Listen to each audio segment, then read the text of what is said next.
Shalom, selamat pagi Bapak Ibu Saudara-saudara yang dikasih oleh Tuhan Yesus Kristus. Firman Tuhan pagi hari ini kita baca dari Efesus 2 ayat 8 dan ke-9. Demikian bunyi firman Tuhan. Sebab karena kasih karunia kamu diselamatkan oleh iman. Itu bukan hasil usahamu tetapi pemberian Allah. Itu bukan hasil usaha pekerjaanmu. Jangan ada orang yang memegahkan diri. Saudara, kita juga membaca firman Tuhan dari Ibrani 10 ayat 35. Sebab itu janganlah kamu melepaskan kepercayaanmu karena besar upah yang menantinya. Saudara yang dikasih oleh Tuhan Yesus Kristus, seringkali kita walaupun sudah rajin ke gereja dan kita sudah seringkali memanggil bahwa Yesus Kristus adalah Mesias dan Bapa di dalam kehidupan kita, tetapi kita masih suka berhitung-hitungan dengan Tuhan, saudara. Seringkali kita mengatakan bahwa kita ingin memberikan berkat kepada orang lain, sebab kita juga dengan berkat itu akan mendapatkan lebih banyak daripada Tuhan, saudara.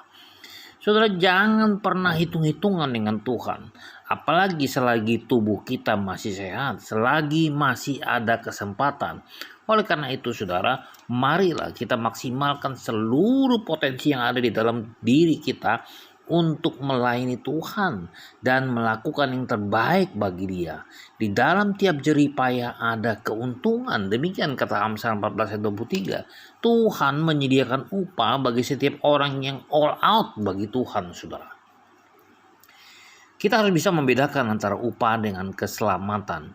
Alkitab mengatakan, sebab karena kasih karunia kamu diselamatkan oleh iman, itu bukan hasil usahamu, tetapi pemberian Allah. Itu bukan hasil pekerjaanmu. Jangan ada orang yang memegahkan diri. Saudara, keselamatan diberikan kepada orang yang percaya dengan cuma-cuma karena iman kita kepada Kristus. Bukan hasil usaha kita, bukan karena perjuangan kita, bukan karena perbuatan baik kita, melainkan pemberian daripada Tuhan.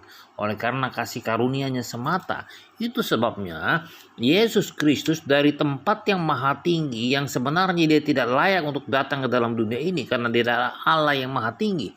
Tetapi oleh karena kasih karunia, oleh karena Dia begitu mencintai saudara dan saya, Dia turun ke dalam dunia ini, bahkan Dia mengorbankan dirinya di kayu salib. Itu artinya Dia sudah menerima upah dosa, yaitu maut di kayu salib, supaya kita orang yang berdosa menjadi tidak berdosa, saudara. Sebab dosa itu sudah diambil oleh Kristus dengan pengorbanannya di kayu salib. Itu adalah pemberian cuma-cuma dari Tuhan. Sedangkan saudara, untuk mendapatkan upah ada harga yang harus dibayar. Kita harus berjuang, kita harus berusaha, kita harus bekerja keras untuk mendapatkannya. Alkitab mengatakan bahwa orang benar tidak pernah ditinggalkan oleh Tuhan dan diberkati oleh Tuhan. Artinya Tuhan menjamin kehidupan saudara, Tuhan menjamin kehidupan kita, Tuhan menjamin kehidupan orang yang benar selama hidup di bumi ini, saudara. Dan ketika sampai di sorga nanti, orang benar juga akan mendapatkan upahnya lagi dari Tuhan, yaitu mahkota kehidupan, mahkota kebenaran, mahkota kemuliaan, dan berkat-berkat lainnya. Saudara yang kasih oleh Tuhan Yesus Kristus, seberat apapun tantangan yang harus kita hadapi di dunia ini, kita harus mampu bertahan di dalam penderitaan ini, saudara.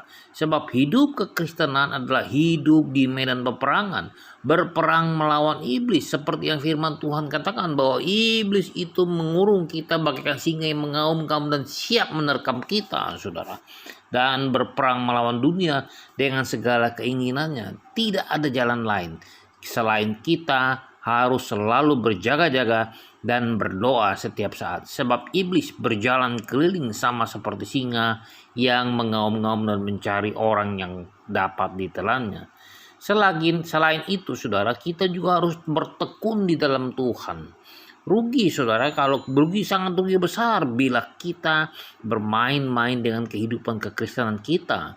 Karena ada upah besar dari Tuhan yang disediakan bagi orang yang hidupnya sungguh-sungguh di dalam Kristus. Marilah saudara, jangan kita bermain-main, sebab kita akan merasa rugi besar. Sebab apa? Sebab ada upah besar dari Tuhan yang menanti untuk kita yang hidup sungguh-sungguh di dalam Dia. Selamat pagi, selamat berkarya, dan Tuhan berkati.